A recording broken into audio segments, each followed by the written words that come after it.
Hi, this is Tour Guide Stan of Isle of New York, and I want to welcome you to the British Tour. Remember when Hugh Jackman played a 19th century lord who was transported into 21st century New York? And he told Meg Ryan that he lived here? The British tour of Lower Manhattan is filled with tiny tidbits like this.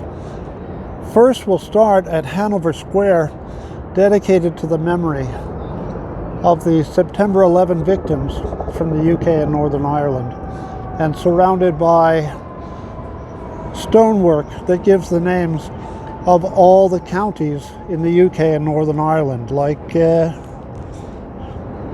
Northamptonshire, Surrey, Sussex, Middlesex, and so on.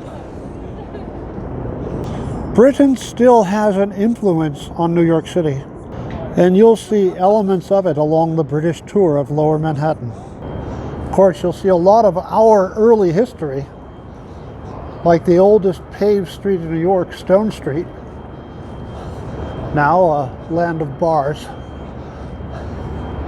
Most of these buildings were built right after the Great Fire of 1835. They have the latest technology in building style. Granite and cast iron, the latest thing from architect Jedediah Strutt of Manchester. This is well before there's such a thing as steel to make buildings from, but the English technology caught up to us, so about 5 years later. New York began as the Dutch colony of New Amsterdam, but after the accession of Richard II, he sent his brother James, the Duke of York. Well, James sent his navy, his private navy, to tell the Dutch to get out. The Dutch were able to keep their lands, their religion, their families. They could stay here, but their taxes would go to the Duke of York, and henceforth the land would be known as New York.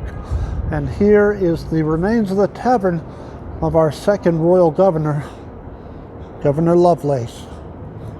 The foundations, they were discovered when this building was being erected in the early 1980s. You'll learn of early 20th century American respect for Britain. Science, law, custom, and history. You'll visit a park in which, in 1776, the year of our Declaration of Independence, a statue of King George III was dismantled and melted down to make musket balls. It was made of lead, but they painted it gold. Nowadays, a totally different sculpture graces the park.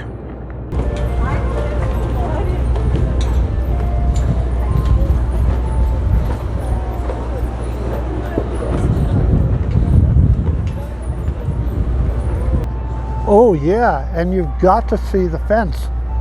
See, the statue was removed on the night of July 9, 1776, when the Declaration of Independence, which had been signed 100 miles down that way in Philadelphia 5 evenings before, was read out loud at City Hall. In addition to tearing down the statue of King George, they also tore down gold-colored, life-size lead British crowns. They were sawn off of this post and the 90 other posts of this fence.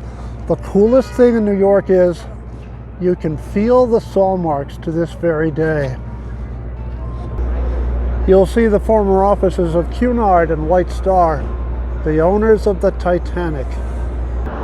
And you'll be taken to a former steamship office where you'll be able to witness a century-old map of the trade routes for sailing ships in the old days. New York's deep respect for the British is evinced by the plaques that show those who have been honored by a ticker tape parade.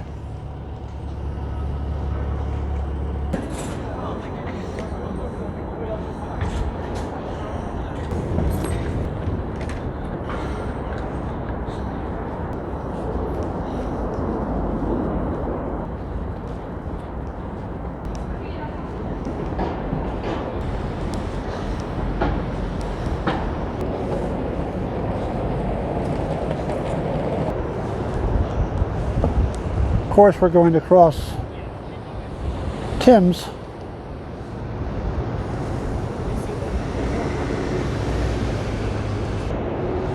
However, we won't be going on the bridge over Thames, will we? No, we won't be going over it. But we will go to Trinity. Trinity Church was the seat of British power until the Revolution. The first Trinity Church was built in 1690. It was given a charter from Queen Anne, and they owned a mile of land along the Hudson River. Roughly where we are now was King's College, where Alexander Hamilton, immigrant from St. Kitts and Nevis, went to school. Hamilton is buried in Trinity Churchyard in a place of high honor. Now, not many people know this, but he was also instrumental in creating the 1794 treaty between Britain and the United States, which normalized relations between us. Hamilton is very popular these days. He has his own show on Broadway. Of course, I've got to show you the founders of this little upstart republic over here. You see, this neighborhood is not only the colonial district, the early republic district, this is the financial district as well. That's the New York Stock Exchange. This was the house of J.P. Morgan. John Lennon moved to New York in 1969, 1970. The Beeb sent a reporter over to ask him why. He said one of the most iconic things ever about New York City. I mean, people complain about it, but there's nothing like it, really. Paul McCartney lives on Fifth Avenue. Dave Gahan lives up that way in Tribeca. People keep coming over because the dual relationship between New York and the UK is a permanent and strong one. So please come out and see the British tour of Isle of New York.